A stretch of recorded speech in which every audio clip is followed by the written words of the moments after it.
with our Sphinx project, which was my work initially, and then Robert Schoch joined in and put his tenured neck on the line and added his invaluable credentials, because otherwise who was going to listen to me? I'm not a geologist. And now that there's a geologist aboard, they don't listen to him either.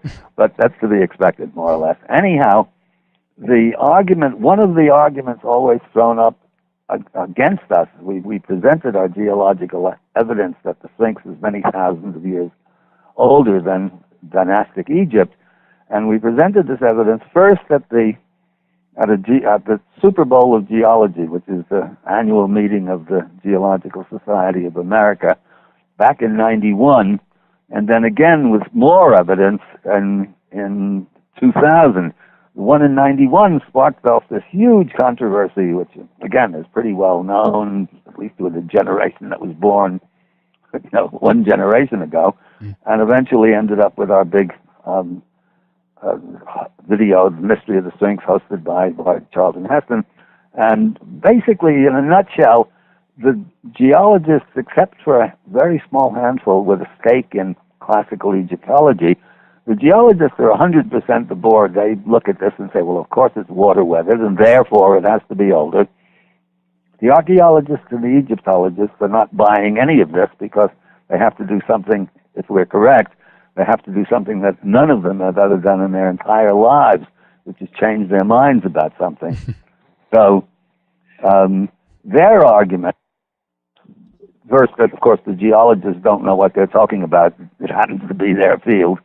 But the other is that, well, it's impossible. How could it possibly, as you say it is, when back then we're talking, even at Schoch's most conservative dating, 5,000 to 7,000 BC, it's all hunter-gatherers. There's no stone construction of any significance. And me, John West, putting it back even further than that, absolutely, totally impossible. It's all hunter-gatherers. So we've been looking for the smoking gun. We needed the evidence that said that it isn't. And actually, we had quite a bit of evidence, and it was that evidence that we presented in the second GSA meeting. That was in 2000 at Reno. But there was no press there, so it basically died. The Egyptologists and the archaeologists absolutely ignored it. So then a couple of years ago, nevertheless, this was all evidence of more water weathering and other corroborating evidence that said, no, it wasn't all hunter-gatherers. There was a lot more going on in that period of time. But anyway, nothing as extreme, and nothing. Mark Lehner was famous with it. We had a big debate, AAAS, American Association for the Advancement of Science, following our presentation back in '91 at the GSA. Where very heatedly, this is quoted in the New York Times and all sorts of places like that, show me, where's the evidence? Show me a pot chart. And my own response was, well, this is a very advanced society. They didn't use pots, they used paper cups. But that drew a laugh, but it didn't really count as evidence. And anyhow, a couple of years ago, in fact, on one of my trips, a German, very intelligent German computer guy was on one of my trips, and he was telling me about the Gobekli Tepe in Turkey, this extraordinary new site, discovered only in, discovered in 95 or 96, something like that, that was being excavated painstakingly by a very responsible and reputable German archaeologist, that was a ceremonial site that was being dated back to 10,000 BC. So as soon as we heard about this, we did whatever. We looked on the web, and there's a fair amount of evidence on the web, of references to Gobekli Tepe and some pictures. And we looked at this and some technical stuff as well, and Schoch looked at this too, and he's in a position to judge the technical material. I'm not. But we were convinced that this was the smoking gun that we needed, that we were looking for, because Schmidt, and he's an absolutely classical archaeologist, not a new ager, not an alternative guy like us. He's there with all his credentials, and he is dating this extraordinary, massive site to to 10,000 BC, or maybe even earlier. So that's our smoking gun, because so we got together enough money to get over there, and Jacques and I went over in May for a week. We didn't need any more than that, to meet up with Schmidt and to look at the site, because we knew from experience, actually, Jacques and I have been involved in several wild goose chases where the evidence looked like it was the smoking gun evidence that we wanted, and then once we got there, the underwater ruins not ruins, but formation at Yonaguni off the coast of Japan is the most striking case in point, where we think that we're going to find what we're looking for, and then once we get there and look more closely, we see that it's not that at all. It can be explained by absolutely conventional methods using conventional dating. In the case of Yonaguni, not dating, but what created this strange formation. Anyway, with Gobekli Tepe, no, it was everything we were hoping for and more. I mean, here is this extraordinary site that's huge, the whole site. It's only been in 13 years of excavation. That's only 5% excavated. They've so far excavated, not even entirely excavated, because, as you probably know, archaeology is professional now that it's become this highly really complex method.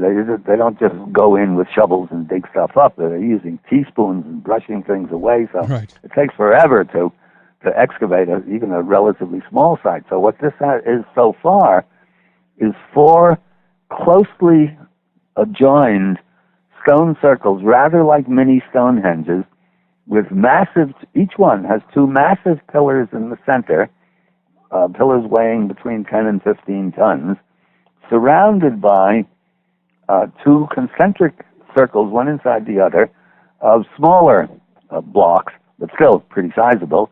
So it looks rather like, reminiscent of, not a copy or not a clone of or a fractal of, but certainly reminiscent of Stonehenge. And there are 4 of these so far put together, and the ground penetrating radar, or whatever they were using, radar and seismographs or both, tell them that there are at least another 22 sites. Whether or not they're like stone circles like these, we don't know. But anyway, this is a massive site built of big blocks of stone, and most amazing, carved with spectacular high relief carvings, and this at a time, as far as we know, we still don't have any pot shards or even paper cups, but or metal of any sort.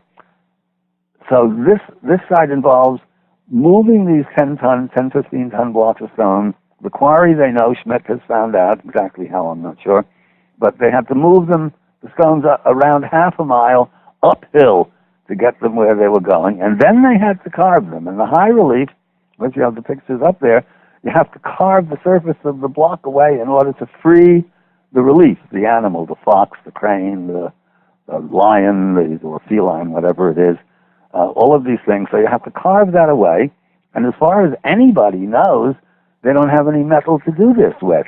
So this is a huge mystery. There's absolutely no reason. Even the archaeologists are not challenging Klaus Schmidt's dating. So if they're not challenging it, that must mean that they just can't figure out a way to attack this, because attack it they would, since the whole paradigm, this is the paradigm buster. There is no longer any talk about oh, well, it's all hunter-gatherers back then. Or maybe they were hunter-gatherers, wearing bearskins, but they sure could put together big stone blocks and carve them magnificently. So that's the end what you're of saying. That They were argument. very good gatherers. They're very well, and actually, this is another thing.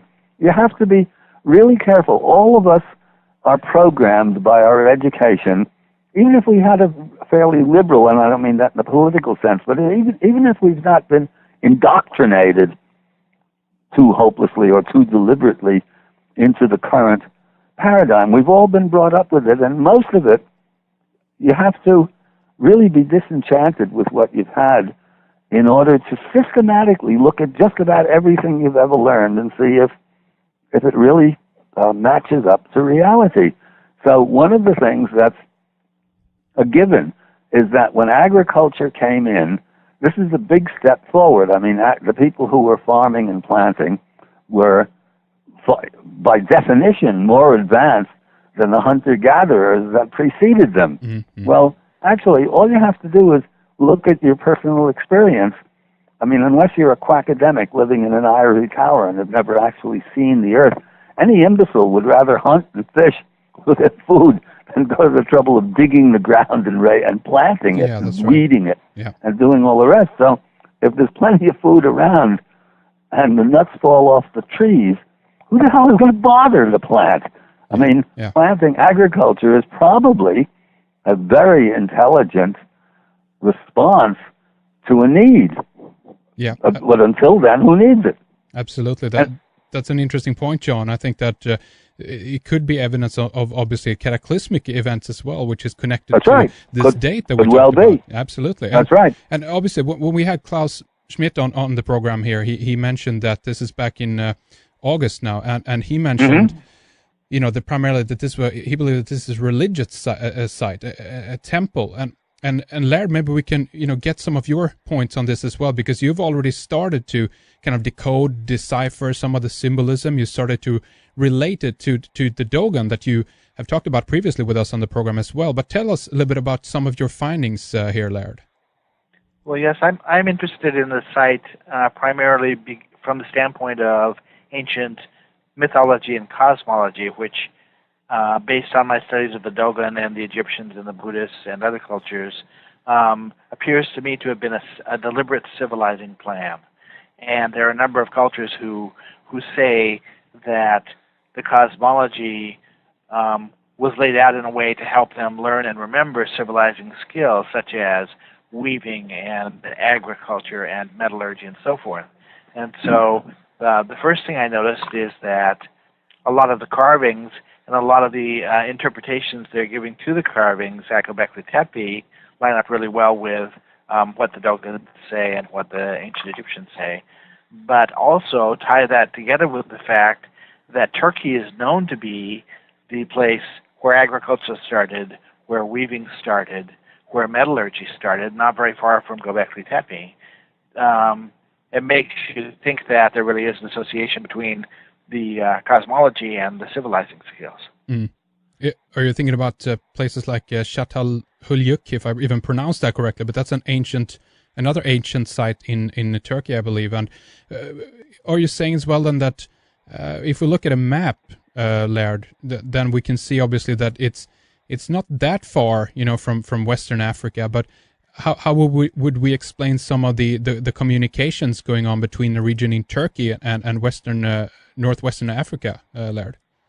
Well, when you go back to these tribes, if you go back far enough, and if you find the right priest to talk to, or the right text to refer to, you finally come down to a statement that there's a belief that civilizing skills were deliberately instructed, they were deliberately taught. And part of my effort with my books has been to try to ferret out what that original plan was, to scope out what the signature attributes of it must have been, and then try to demonstrate how it plays out in other cultures.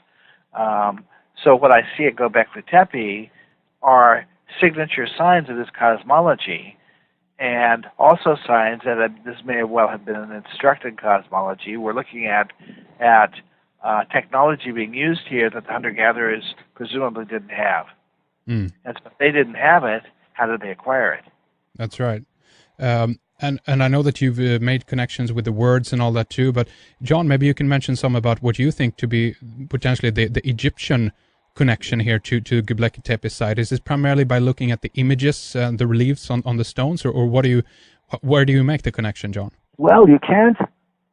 I mean, really, it's sort of stylistic. I mean, you really can't at the moment make a direct connection. I mean, just as Laird can't make a direct connection either. But when you see something like this, as sophisticated as this, and there's nobody challenging the dating, and it's 10,000 BC, so you've got something or another serious going on. I mean, as Schmidt says himself, and Schmidt is not, Schmidt as an archaeologist is not, from our brief meeting with him, I mean, he's a absolutely meticulous worker, but not particularly interested in the, as far as we could gather, in the, let's say, in the esoteric or metaphysical sides of it, or indeed even the cosmological sides. I think that's a stretch for Schmidt, that these people actually knew scientifically or had a scientific cosmology that's not just, putting down. I mean, I'm looking now right now at the picture labeled 6 with this, what looks like maybe huts or something like that at the top, with animals in between them and vultures and solar discs and things like that. I don't think this is totemism or something like that, or they're going to all this trouble to put up a 10-ton block of stone because they say, well, the vultures, we want to hunt vultures and we want to appease the animals or the gods or something like that. Yeah. I think that they're expressing something complex, symbolic, scientific. We think, Chuck and myself, Laird hasn't used this terminology yet, but it's probably consonant with the cosmology is astronomical, astrological. You see, I see that a little bit differently. I see this as sort of a proto-writing, because as it turns out, okay, the images that are here, the fox and the stones themselves, which are interpreted as ancestors, as representing ancestors, and things like that, many of the images are signature images in the cosmologies that I've studied. And so I went to look at language. I started comparing words like Tepe in the Turkish language and discovered that of the 25-some meanings that the Turks assigned to the word Tepe, many of them are also assigned to similar words in ancient Egypt. And so when you talk about the concept of Tepe in Turkey, you're talking about the same concept that you're talking about in Egypt. But then the thing that was the kicker was that there are some images here that I don't find in the cosmology. They are not central to the cosmology. So I started examining Egyptian words for those images, like some of the pictures of the geese and so forth.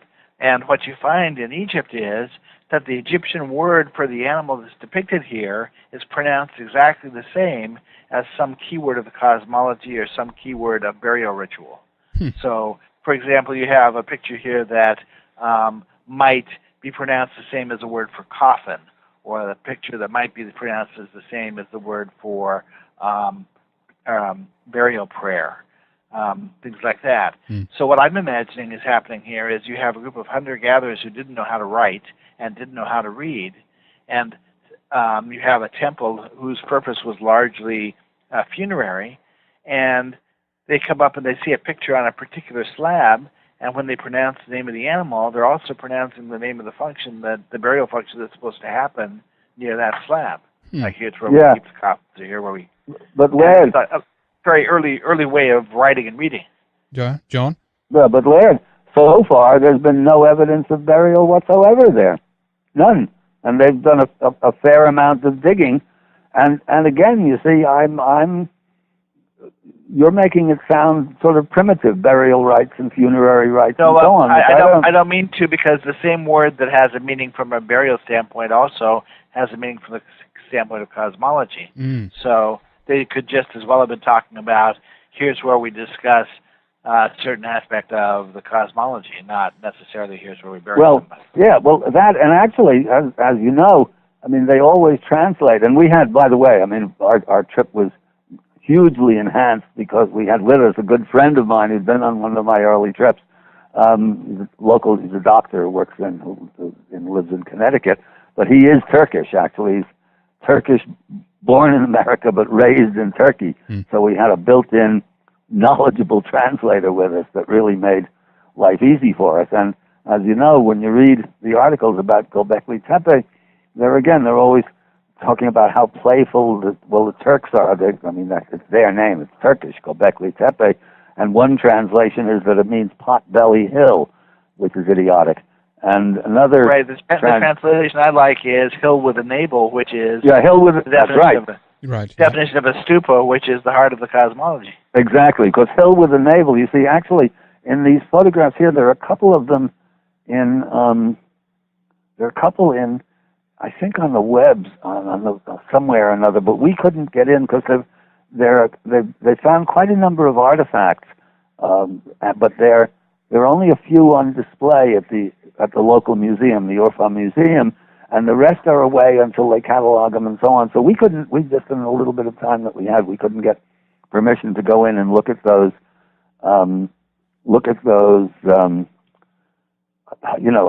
at these various artifacts. But among them, one of them is in fact a little figure, very very stark and quite elegantly done, in which with an erect phallus, but the phallus placed at the site of the navel, actually. And this is an Egyptian. Symbol, min, symbol, right? as well, yeah. And it refers to birth, all right, but not sexual reproduction, rather cosmic reproduction. Yeah. And right. There is another statue. I don't know if we have a picture of it. Maybe, I forget. Another picture of another kind of a stark, stylized figure with male figure with his hands on his genitals. Well, again, Egypt, one of the creation myths of Egypt is that Atum, the god before there were any gods, masturbated the first male-female into existence because there was no female, actually. So it sounds like it's not hill with a navel is at least somewhere close, but maybe the place, possibly you might say the place of cosmic origin, yeah, something like birth. the Ben stone or myth of Egypt. Right, so it has. And that's what the Sorry, symbol Laird, go ahead. represents is the processes of cosmic creation. Right, exactly. So, Laird, yes. Are we talking about the primordial mound here from Egyptian cosmology? Yes, a very similar concept. That's how it's expressed in Egypt. It's actually expressed that way in Buddhism also. Yeah. Wow. So and in lots of others. I mean, it's once you go looking for it. I mean, that's though the cosmological aspect of it was not particularly a focus of the Santiana on Deccan in Hamlet's Mill, but the astronomy and by association the astrology was. All of this is part and parcel of an extremely advanced and, in our terms, scientific explanation or account of or magical recreation of the very processes of creation. Do you see it that way, Larry? Right, I agree completely. Well, because if one interesting point here, I think, is if we go back to that idea that there seems to be no evidence of any kind of prehistory here. We just have a magnificent monument popping up. We don't know overnight, of course. It might take a very long time to build this, but we don't have any tests, as far as we know, in the local area around there. This is just like magnificent right away. It seems to be, culturally speaking, overnight popping up. John, or do you have any comments on that? Do you know what that could be? Why? Yes. One is that they found this place purely accidentally. I don't know if it's on the web or not, if they described it at all. But you see, when they say, "Oh, it's the first one," even Schmidt doesn't know that it might not be the first one. It might be the only one they happen to have found. Yeah. Because the way they found it is really interesting. I don't know if you know this. It's a site in the 60s. They found lots of arrowheads and chipped flints and stuff around, but they didn't bother to excavate because they're arrowheads and chipped flints, and so they reckoned it was a Paleolithic or earlier. I forget the name of it. They're talking about 100,000 BC, 200,000 BC. So they never bothered to excavate. They just knew that there had been people with, arrowheads and flints and stuff around. And then in the early 90s, the farmer who owns it's a big mountain. It's not a mountain, but it's a huge hill, big, acres and acres of it. And he was plowing, and God help him, it's dry and it's arid. Can't imagine what he was going to plant. Maybe olive trees or something. So not much grows. Yeah, no, not much grows. And he hit a stone with the plow. So, well, that's a nuisance. And he went back and he ran over it again, hoping to dislodge the stone, and that didn't work. And so suddenly they said, "Well, this is really big stone." And they started going at it with picks. and realized at a certain point that it wasn't a stone at all, it was a column. And that's how they discovered it. So they went to the local museum, and they're sorry they did because the Turkish government confiscated them. and now these guys are fighting in court to try and get some kind of compensation for what had been their hill to plant. Right. Anyway, that's how they discovered it. And so, having discovered it, the chances are very good that who knows what's on the other hills. There are hills all over the place. Yeah, that's right. I guess I don't know if they have done any kind of ground penetrating radar and try to discover, read the area close by. I know that they have the technology to do that today. So hopefully they've done that, They do. And another thing too, even without Gobekli Tepe, the attitude of the quackademics is really indefensible because, and with their hunter-gatherer thing, and it's all primitive, the Paleolithic caves of France are enough to tell you that something very sophisticated is going on at a very early period. I'm sure, Henrik, you too probably, Laird, you're familiar with those caves, right?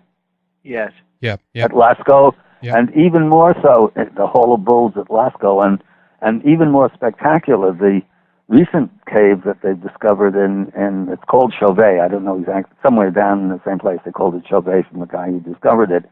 But in Chauvet is exponentially a higher level of art even than Lascaux, and it's the oldest cave. They have dated it to 31,000 BC.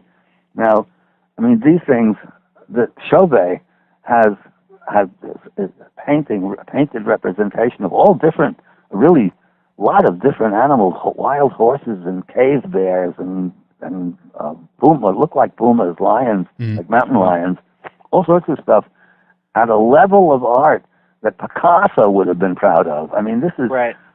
This is major stuff. And you see, one of the problems when you're dealing with academics is that they're quite meticulous about what they do, and good for them because they come up with a lot of material, but it's very rare that any of them have a creative spark in them. They don't write poetry, and they don't write music, and they don't write stories. And I mean, they're intellectual bean counters for the most part. So, I mean, all you have to do is to have, if you have any art sort of spark of creativity yourself, is you look at those cave paintings and you see that this cannot be done by primitive people. They might have been wearing bear skins and sitting around a fire at night, but to paint at that level takes a very high degree of, major sophistication. It just doesn't come overnight to simpletons. Yeah. So, and these, as you said, this is 30,000 BC. So even the argument they were putting up to us before Gobekli Tepe came up is a meretricious argument. So where, because that's been one of my points as well. I remember asking Klaus that too. That where does these ideas come from? If they're unprecedented elsewhere, all of a sudden we have depictions of foxes, lions, cattle, wild boars, and ducks, scorpions, all these animals on these stones, and they're in a shape and a form which probably haven't been seen before in that area, as far as we know. Then, so again, we're kind of back to that question: is this the site where humanity, maybe in its current form, if I can say that, or in the current cycle that we're in, happened to begin? Is this the birthplace, so to speak, literally of humanity? Laird, what's your take on that? I think this is an example of an attempt at instructing civilization, and the reason I say it is because the symbols and the interpretations that are being given to the symbols line up so well with the plan of cosmology that we see playing out around 3500 BC. And so the idea was, imagine if as you were raising your child, you decided that it would help your child so much if you could explain things in parallel with each other, that if you could explain to them the way to go about taking care of themselves, taking a shower and a bath and getting dressed in the morning, that you could explain that in the same terms as other things they needed to learn, like mathematics or reading or whatever. And if you were smart enough to develop a single plan whereby by learning one of these things, they could be learning all of them simultaneously. Well, that's what the cosmology is. The cosmology presents a single plan of education that is simultaneously teaching civilizing skills like agriculture and metallurgy and things like that. But at the same time, it's also describing science. It's describing the science of cosmology, how matter forms and how the universe forms. And it's also simultaneously describing how biological reproduction happens. And so by learning one set of symbols and one set of progressive steps, a person can actually be learning 3 or 4 different things at the same time, all civilizing skills. That's I see this as being a first example of a first attempt at trying to instruct that kind of a plan. That's right. That's the advantage with the symbolism in that sense. You can communicate so many different things at the same time. John, would you agree with this? What's your take on this? I would agree, but I take it a big giant step deeper, and that is again based upon Egypt, where they have these extraordinary, complicated, particularly we know about them in Thebes, in Luxor, where they are effectively there's a tremendous progression, procession in the summer that goes from Karnak to Luxor Temple. Now, Karnak represents basically the organic creation, the creation of the material world, and Luxor represents the role of humanity within the grand cosmic scheme. That's connected by another procession that goes once a year from Luxor to across the river to Medinet Habu, which represents both the treasury, both harvest time and creation time, where the 8 primordials live, who I think are rather similar to certain of the Dogon constructs. And so these processions they're not simply learning tools, as it were, as Laird is saying. They're experiential. In other words, what they are doing is they're actually, but magically reliving the entire cosmos themselves in their pageants and rituals. And I think most ritual, deep down, has that as its motivating spirit. The idea is to become one with, to unify with the divine forces of creation itself. So in the doing is the learning. Right. I mean, it goes along with the Temple of Man, where you can actually walk through basically by a biological system. That's right. Yeah, absolutely. Which is also a cosmic system. Right, which is also a cosmological system as well as a biological system. So, yes. Is there any evidence at this point that you know of, John, because you were down there, obviously visiting the site, of any kind of astronomical alignment here in the site? Well, yeah, that's what we're thinking. That actually Schmidt thinks there isn't, but the reason why he thinks there isn't is why we think there could well be. I mean, they look like stone circles, and they have very similar to Stonehenge. In the center, they have these 2 massive blocks that are aligned. I mean, if you draw a line through the center, the long way. I'm looking here. You can see it. Let's say I just have 15 up on my computer screen, and there are 2 of these central blocks. And if you align them up, they're pointing north-south. Let's say the axis of them points north-south. Or south or east-west? I forget. East-west. Or is it east-west? Forget. Yeah. But anyway, the 4 that have been excavated so far are aligned generally the same, but differently. And this is why Schock thinks, well, they're all different from each other, so why would they be, so they're probably not astronomical. We think the opposite. We think that they're deliberately different, and of course there are another 22 still to be discovered. We don't know if they're stone circles or not, but we think that maybe they're different because they're supposed to acquire, or they're looking for something different in each one of these, in order to obtain certain kinds of information for reasons that we have absolutely no idea. I mean, why do you need all of these things in the first place? Yeah. Well, I mean, this is mystery piled upon mystery piled upon mystery. Laird?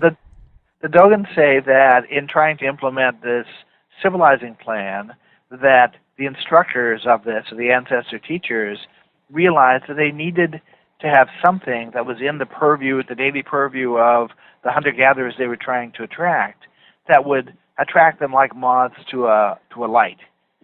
And so that's what I see these big structures as being something that would make someone who knew nothing about civilization think, gee, I want to come here, I want to be here, I want to stay here, I want to learn about this.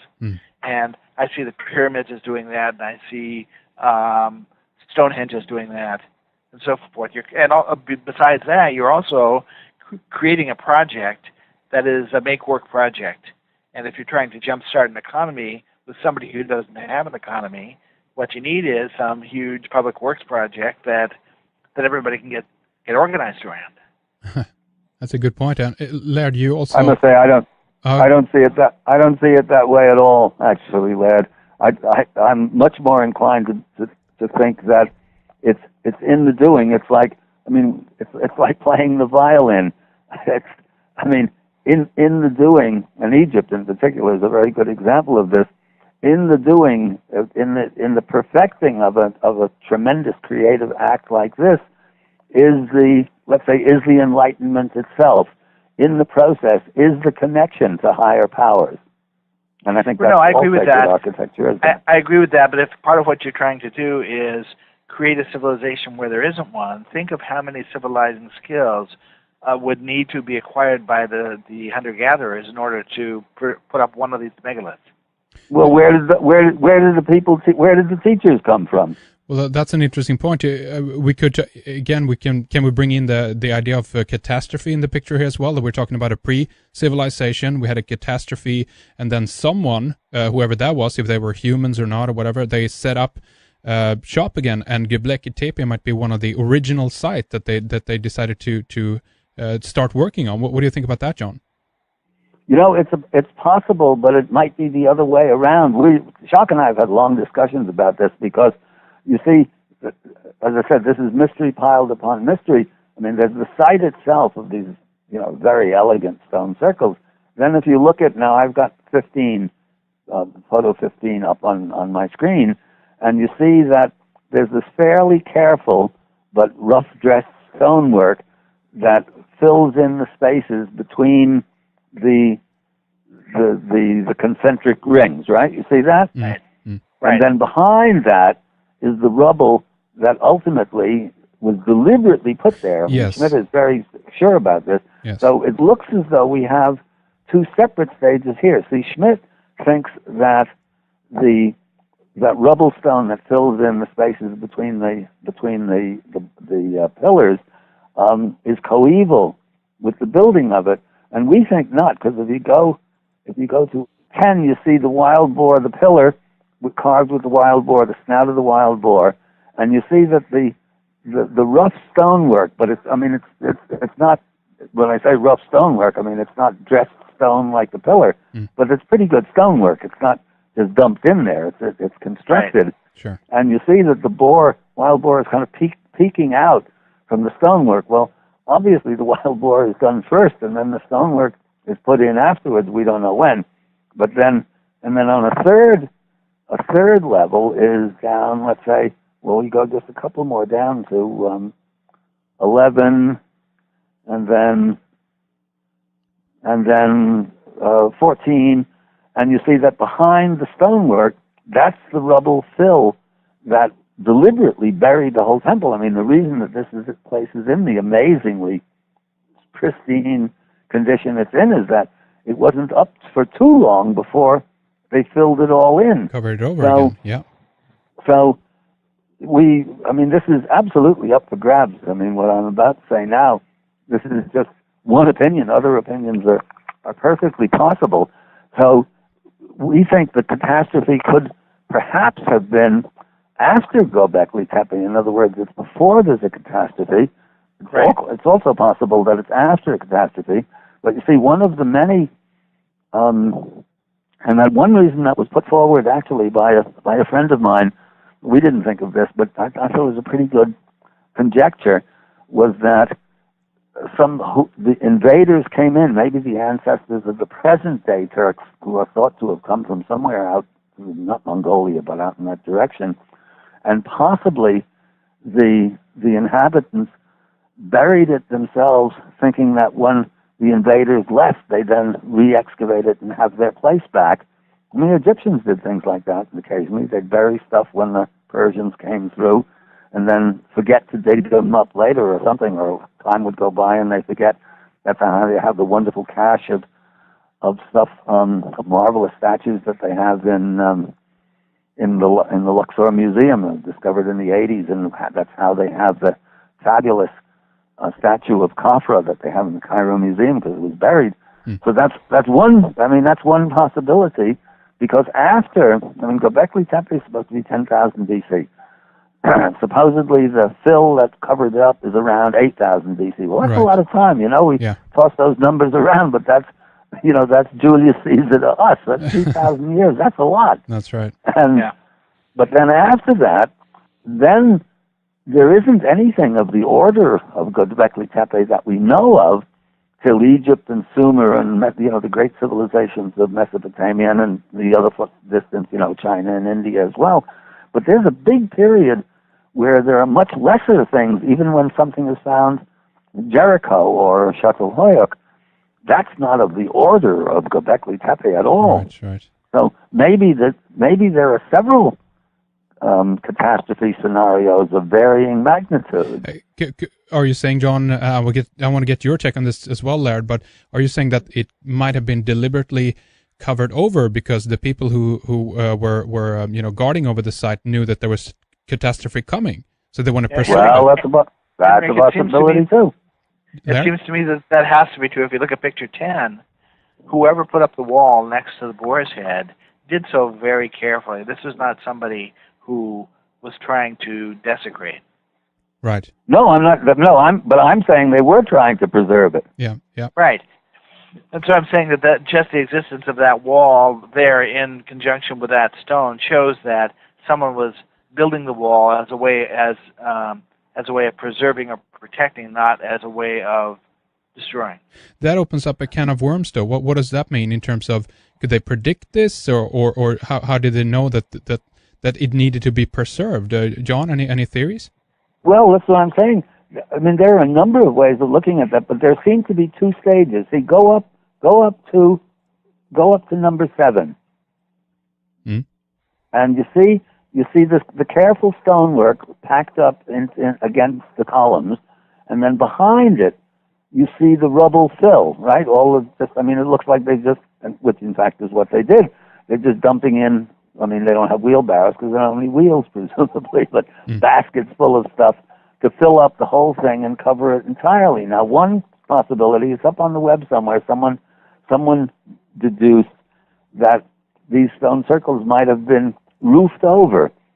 They look as though they could have supported a roof. So maybe, this is pure conjecture. I mean, this is speculation, that first these things go up for cosmological, astrological, astronomical reasons, and they obviously don't have the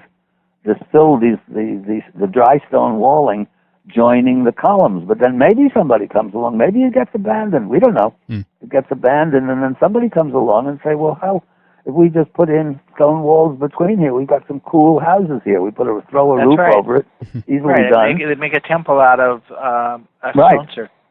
Or just living quarters, and then, but so far, Schmidt might have been talking about this, that nothing that signifies, housing, living quarters has been found, but lots and lots of animal bones have been found charred, so they were partying there. There was lots of feasting and probably ceremonies and stuff going on. Yeah. But then somebody comes along and fills the whole thing in with the stone, with the rubble. I mean, not, they're just dumping baskets of sand, but they're dumping carefully to completely conceal the hill, which they did a very good job, because if that's done in 8,000 or so BC, as Schmidt has determined, I guess through carbon dating of stuff that's in the fill, it wasn't discovered till 1996. So Yeah, yeah. But, or for that matter, the stone walls could have been put up to protect someone from an invader. First, of course, the geologists don't know what they're talking about. It happens to be their field. But the other is that, well, it's impossible. How could it possibly, as you say it is, when back then we're talking, even the Chalk's most conservative dating, 5,000 to 7,000 BC, it's all hunter-gatherers. There's no stone construction of any significance. And you're me, John West, putting it back even further than that. Absolutely, totally impossible. It's all hunter-gatherers. So we've been looking for the smoking gun. We needed the evidence that said that it isn't. And actually, we had quite a bit of evidence, and it was that evidence that we presented in the second GSA meeting. That was in 2000 at Reno. But there was no press there, so it basically died. The Egyptologists and the archaeologists absolutely ignored it. So then a couple of years ago, nevertheless, this was all evidence of more water weathering and other corroborating evidence that said, no, it wasn't all hunter-gatherers. There was a lot more going on in that period of time. But anyway, nothing as extreme, and nothing. Mark Lehner was famous for that. We had a big debate, AAAS, American Association for the Advancement of Science, following our presentation back in '91 at the GSA. Where very heatedly, this is quoted in the New York Times and all sorts of places like that, show me, where's the evidence? Show me a pot chart. And my own response was, well, this is a very advanced society. They didn't use pots, they used paper cups. But that drew a laugh, but I mean, it didn't really count as evidence. And evidence looked like it was the smoking gun evidence that we wanted. And then once we got there, the underwater ruins, not ruins, but formation at Yonaguni off the coast of Japan is the most striking case in point, where we think that we're going to find what we're looking for, and then once we get there and look more closely, we see that it's not that at all. It can be explained by absolutely conventional methods using conventional dating. In the case of Yonaguni, not dating, but what created this strange formation. Anyway, with Gobekli Tepe, no, it was everything we were hoping for and more. I mean, here is this extraordinary site that's huge, the whole site. It's only been in 13 years of excavation. It's only 5% excavated. They've so far excavated, not even entirely excavated, because, as you probably know, archaeology is professional now that it's become this highly really complex method. They don't just go in with shovels and dig stuff up. They're using teaspoons and brushing things away. So It takes forever to excavate even a relatively small site. So what this is so far is 4 closely adjoined stone circles, rather like mini Stonehenges, with massive. Each one has 2 massive pillars in the center. Pillars weighing between 10 and 15 tons, surrounded by 2 concentric circles, one inside the other, of smaller blocks, but still pretty sizable.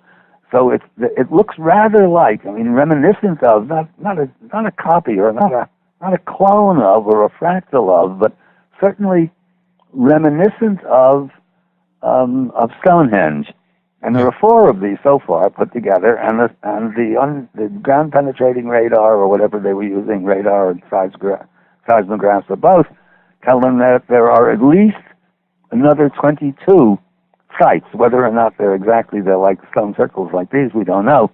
But anyway, this is a massive site built of big blocks of stone, and most amazing, carved with spectacular high relief carvings, and this at a time, as far as we know, we still don't have any pot shards or even paper cups, but or metal of any sort. So this site involves moving these 10-ton, 10, 15-ton blocks of stone. The quarry, they know, Schmidt has found out exactly how, I'm not sure, but they had to move them, the stones, around half a mile uphill to get them where they were going, and then they had to carve them. And the high relief, which you have the pictures up there, you have to carve the surface of the block away in order to free the relief, the animal, the fox, the crane, the lion, or feline, whatever it is, all of these things. So you have to carve that away, and as far as anybody knows, they don't have any metal to do this with. Yeah. So this is a huge mystery.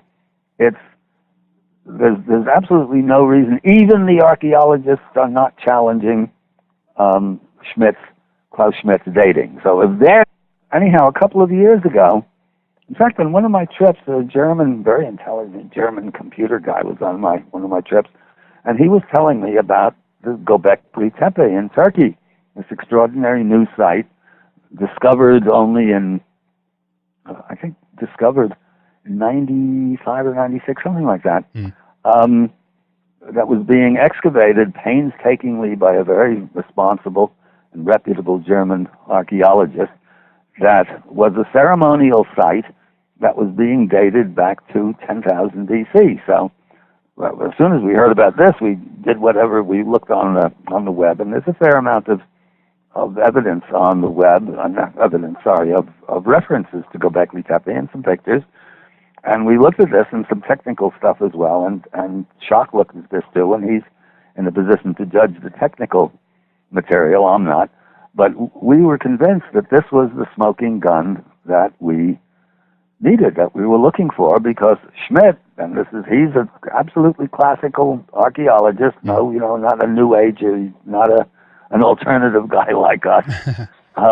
He's there with all his credentials, and he is dating this extraordinary, massive site to the 10,000 BC, or maybe even earlier. So that's our smoking gun, because so we got together enough money to get over there, and Schock and I went over in May for a week. We didn't need any more than that, to meet up with Schmidt and to look at the site, because we knew from experience, actually, Schock and I have been involved in several wild goose chases where with our Sphinx project, which was my work initially, and then Robert Schock joined in and put his tenured neck on the line and added his invaluable credentials because otherwise who was going to listen to me? I'm not a geologist. And now that there's a geologist aboard, they don't listen to him either.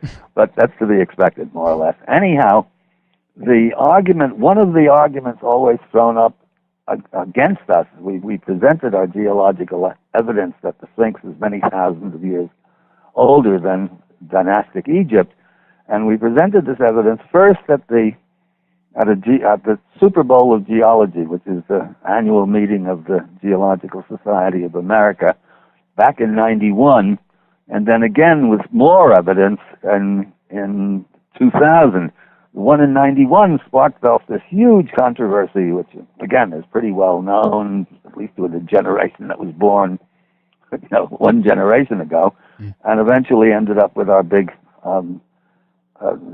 video, The Mystery of the Sphinx, hosted by Charlton Heston. And basically, in a nutshell, the geologists, except for a very small handful with a stake in classical Egyptology, the geologists are 100% aboard. They look at this and say, well, of course it's water weathered, and therefore it has to be older. The archaeologists and the Egyptologists are not buying any of this, because they have to do something, if we're correct, they have to do something that none of them have ever done in their entire lives, which is change their minds about something. So their argument